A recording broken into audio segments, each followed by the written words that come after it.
Namaskar. Hello and welcome to PGurus channel. I'm your host Sri Iyer. The Adheenams of Tamil Nadu, they are literally under siege by the present DMK government. And that begs the question, who is turning the levers in the back? Who is making this government dance to their tunes? Is it a religious minority who's doing this? Because no matter how you slice and dice it, no previous DMK government has been this unkind towards the Hindu charitable institutions, Hindu temples. So many temples have been razed to the ground, and I T R Ramesh ji, our guest of the evening, has been shining a spotlight on all these things, as well as the HRNC atrocities that are taking place all across the state. I T R Ramesh ji, namaskaram and welcome to PGurus channel, Namaskaram. sir. Ramesh ji, why don't you walk us through this history of Adheenams? Because this is the first time that the populace is coming to know that there are these Adheenams that are run as religious institutions. Some of them have unbroken lineage of rishis for thousands of years. So perhaps you can give us a little bit of gyan on the Adheenams. What are the main ones in Tamil Nadu? Perhaps even some in Sri Lanka, and then we can start talking a little bit more about the recent happenings, sir. Uh, Apart from the Shankara mutts, where the Shankaracharyas or the pontiffs or the gurus, there are Saivite mutts and there are Vaishnavite mutts and there are Vedanta mutts. There were many of them across Tamil Nadu. Now the number has dwindled, but as you said, there is a unbroken heritage, antiquity, lineage of the Adheenams. Adheenam literally means ownership. These Adheenams are mutts which own a lot of endowments, charities, patashalas, goshalas, temples. So they are known as Adheenam, and the Matadhipatis are known as Adheenakartar. So basically, they have been there for more than 500 years, 600 years. But the Guru Parampara is much, much older.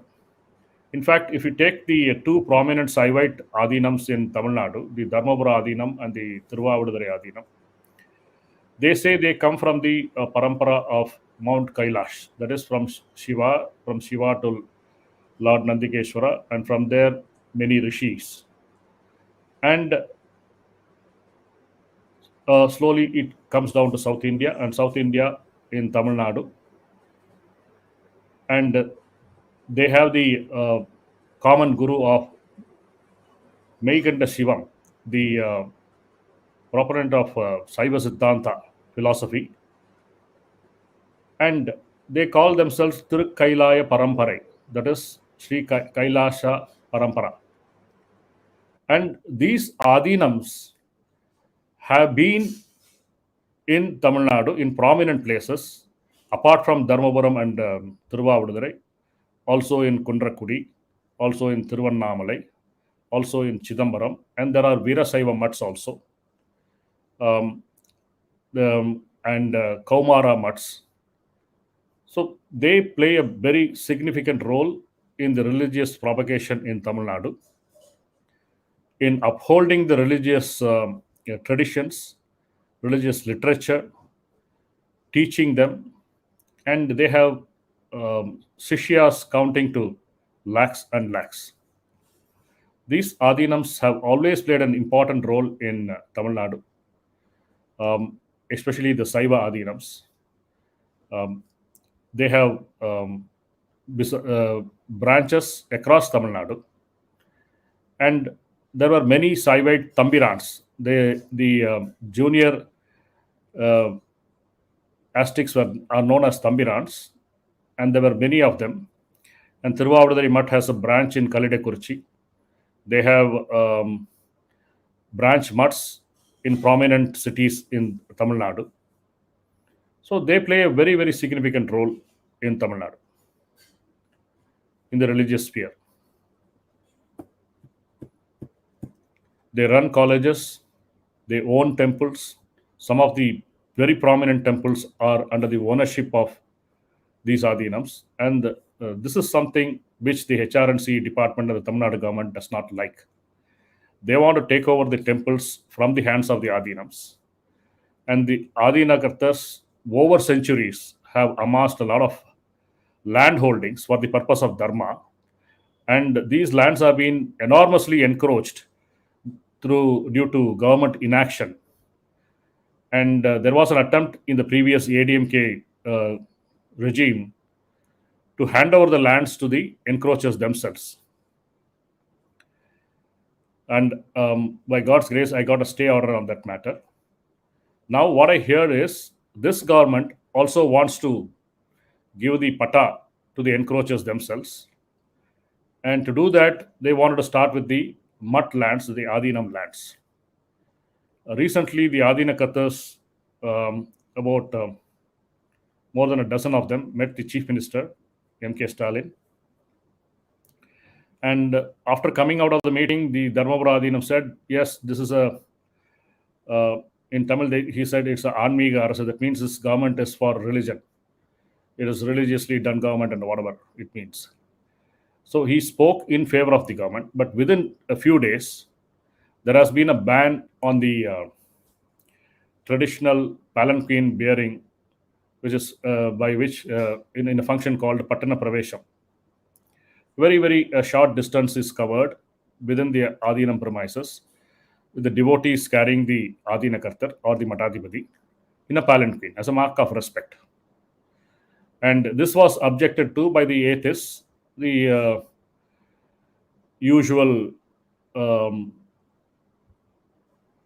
supporters of the missionaries, the Dravida Kazhagam and communists, saying this is a human right violation. And the government authorities were quick to accept it and say, we are banning this Pattana Pravesam.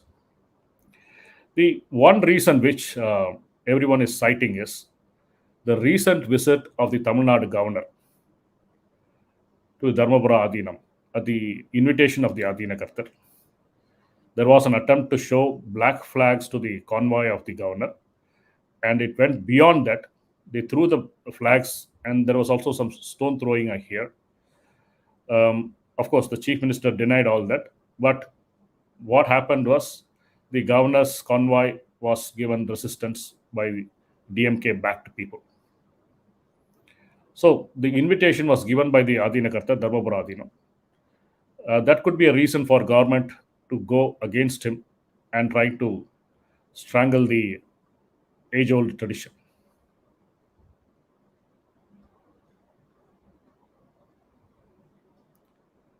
I'm sorry, Mr. Iyer, I'm not able to hear you. I think you're I'm sorry, I just muted myself and I didn't realize that. Sorry about that. Ramesh, are these Adheenams under the HRNC?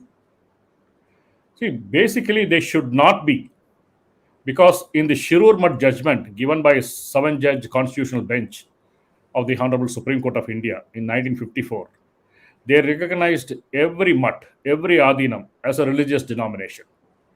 And the HRNC Act, Section 107, precludes such religious denomination from its domain. They cannot pass any orders against the Matadipatis or the mutts. But however, we find some sections which present in the HRNC Act, through which the government tries to control these Adheenams. The Adheenakarta has to submit a budget to the HRNC department. It has to be approved by the commissioner. All that nonsense continues. Even though there is a section 107 which says there is no power vested with the authorities to pass any orders in derogation of the fundamental religious rights of the denominations. And every Adheenam is a denomination. So this is an irony that needs to be weeded out. Rameshji, I'm getting really, perturbed a little bit. If they were not under the HRNC, what was the need for the Dharmadhikaris or Adhinadhikaris to go meet with M.K. Stalin? Why could they have not banded together and said that we are an independent body, we will do whatever we want. See, many years ago, Mahakavi Subramanya Bharati said, "The country we live in is our country." We should realize that the country belongs to us. So somebody has to go tell these Matadhipatis that you are independent people. You do not come under HRNC. Somebody has to tell the Adhinakatas. It has come to that level. They cannot even announce a consecration in their temples without HRNC fellow wagging his tail. This is the state of affairs today. And there are one or two Matadhipatis who go follow Stalin wherever he has a meeting or whatever. You could see them in most of his meetings. And the moment they see Stalin, they get up and all that. And whatever the government wants to announce against the tradition or against the Hindu religion, these two or three Matadhipatis, they support him. They support him vehemently. So this is how the situation is. I met up with Sri 𝙒𝙗𝙖𝙦𝙤𝙤 Paramacharya Swamigal, the previous Matadhipati of the Dharmapuram Adheenam, a few years ago, after the Chidambaram temple judgment had come. I was shocked to learn two things. One is the temples which are owned by the mutts, they also paid 12% administration fee to the government, even though the temples are administered only by the mutts and not by the HRNC department. Number one. Number two, the government had taken 300 acres of mutt lands, endowment lands, to build a Tiruvallur Central University in the constituency of the then Chief Minister Karunanidhi, and not a single rupee was paid. And subsequently, I issued a notice to the commissioner, and after which the payment was made. So the Adhinakatas are not aggressive. They don't defend their position very well. This needs to change. And let's now fast forward to what happened in the Madurai Adheenam. I'm hearing some horror stories, Rameshji, that the Madurai Adheenam, Adhinachari, is fearing for his life. He thinks that his life is in danger, and he has directly appealed to the Prime Minister. This is a shame on the DMK government. Yeah, it's a complete shame because Adhinakatar is much more than a Christian bishop. He is the head of a mutt. He is Guru. He's a Vishwaguru. And he has been threatened by some goons. I didn't catch that. Could you try again? So, he supported the Dharmapuram Adhinakatar and saying that he himself will go to Dharmapuram and he'll be one of the persons who carry the palanquin against the ban. BJP President of Tamil Nadu, Annamalai, has also said he will carry the palanquin along with other devotees. Now, Annamalai is an ex-IPS officer and is a leader of a BJP party in Tamil Nadu. Probably the goons will be afraid to threaten him, but they think the Madurai Adheenam is a soft target and they can do whatever they want to. This is a very dangerous situation. The DMK government should take preemptive steps to protect the Madurai Adheenam. So let's take a quick look at how this government is functioning, Rameshji. Whoever I talk to, they're saying that it is not the CM who is actually building the power.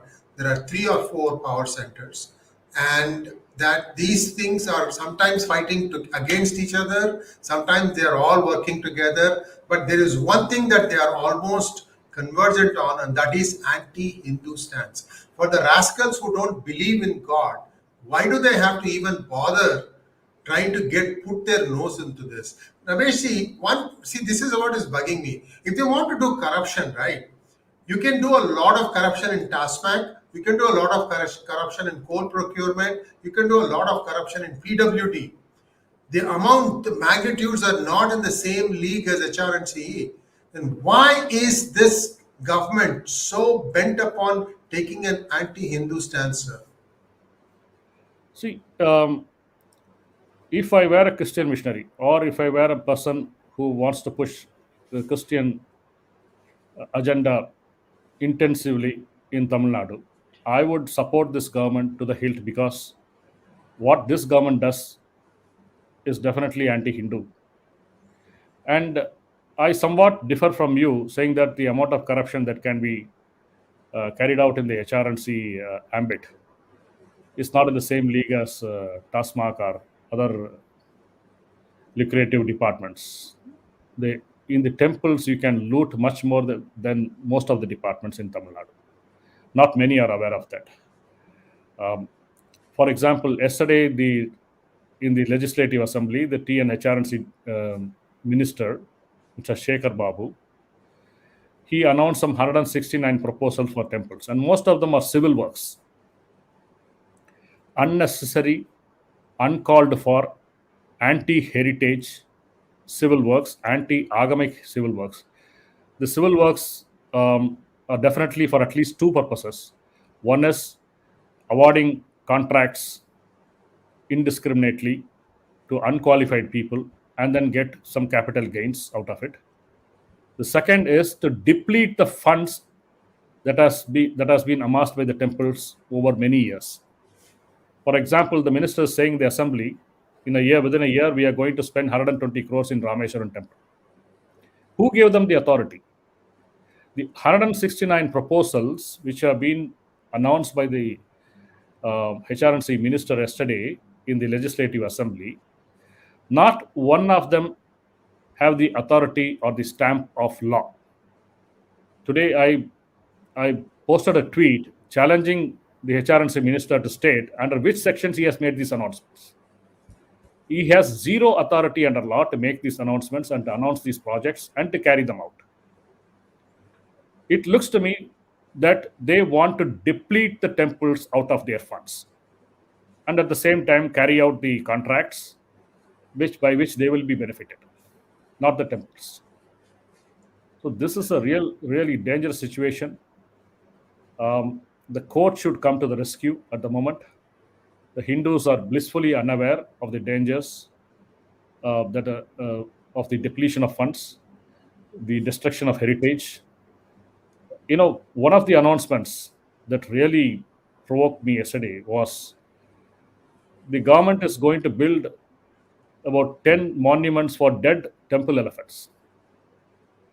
Is that the reason why people put money in the temple hundis?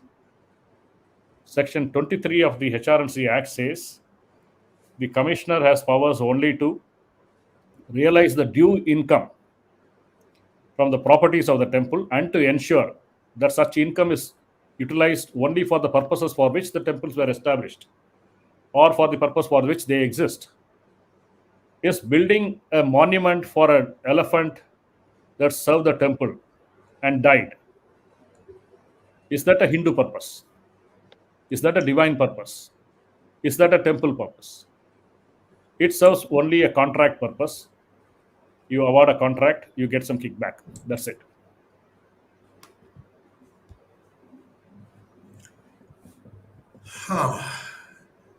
There is a lot of stuff. We have just put up your tweet on the screen, Ramesh ji. You can go to Ramesh ji's timeline to get more about this information. And let's get back to our main discussion, which is about the way the Adheenams are being misused or abused by the government. Ramesh ji, I have two questions, and after that we can throw this open for the audience. Sir, one thing you said that Christian missionaries are the ones that seem to be running this government. Let us take that thing at face value. What is happening in Tamil Nadu? Idols are being stolen. So when the idol disappears from a temple in a small village, people stop going to the temple. Second, that becomes a right place for conversion. And now you stumble into a church more often than a temple. That is how things have become. What more does these Christian lumpens want? And they have the audacity to say that Nanga potta picture that DMK has come to power, which means we gave you the arms. Buggers, we gave you your money, your food, Well, so that you could that's come for to power. DMK to refute, which they have not done so far. Yeah, I know. These guys are senseless, shameless. Yeah, a Christian padre says that we gave you the votes and you beggars came to power through our votes. But none from the DMK has refuted that, which means they are agreeing with what the Christian church father says. Um, Today there was a case that came up in the vacation court of Honorable Madras High Court, where a lawyer appearing as party in person, he had brought to the notice of the court of the conversion that is happening in schools, even in government schools, conversion to Christianity, how the children are being converted directly or indirectly. And the government advocate said there were only 2 complaints and we have addressed them. Their lordships have said, why can't the government put some regulations to ensure that these things do not happen? The observation of the court was, you have a right to propagate, but you don't have a right to convert. And the argument is going to continue tomorrow. Let's see what comes out of this. And so the next question, Rameshji, is: do you know if the HRNC has vacated Ayodhya Mandapam today? Yes, finally they did it. They were asked to Good. hand over immediately, and they come without a proper notice or a proper procedure. But to get out, it's always delayed. In Chidambaram temple, they got out after 6 months. Luckily, here it is not so, because now the media pressure is much. People are watching, and they keep asking why you're not still handed over the mandap back to Ram Samaj. So I think they did it. Now the onus is on the trustee board to be clean, be controversy free, do this work for the Lord. Don't get into individual ego battles. I'm planning on visiting in Chennai, going to the Ayodhya Mandapam. Let's see if I have time and if the traffic is... As you said, every trustee has a duty marked to carry out the purposes of the trust in the best possible way, with the least administrative expenses, and without getting into squabbles. Yes. This is there for everything.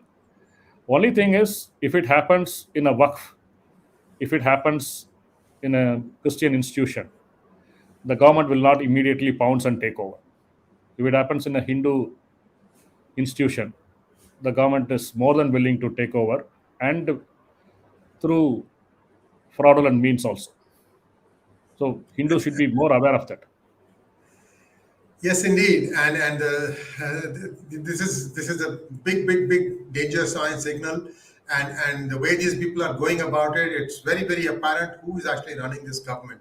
Rameshji, in conclusion, I think if you want to say something, sir, please feel free. After that, we'll take up the questions. I have a request, appeal to the Madhadhipatis.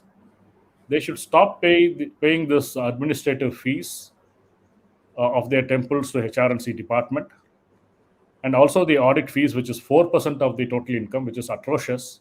Nowhere in the world you will find an audit fee of 4% of the total income. Under the Income Tax Act, you are expected, if the income goes beyond rupees 200,000, you are expected to do the audit through a chartered accountant in a particular format. So the Madhadhipatis can tell the HRNC to go fly a kite and appoint chartered accountants to do the audit. Similarly, they should file cases and say this 12% administrative charge is discriminatory. It is against Article 26 and 25, and they should stop paying that. I do not know if they'll have the guts and courage, but somebody has to build the cat. And I hope this Madurai Adhina Kartar, who has 4 temples, he will initiate this. He seems to be treading the path of Dharma.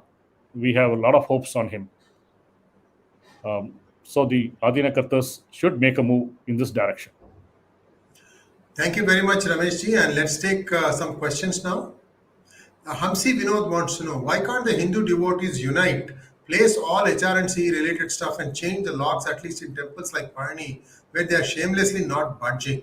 After all, we have courts and judgments. We have courts and judgments, but implementation is not there, even by courts. It takes its own time. Last 2 years ago, in September 2020, I got an order declaring the executive officer of Payani Temple as illegal. They are shamelessly sticking on to their temple now. And I filed a contempt. And in the contempt petition, matter has been taken up.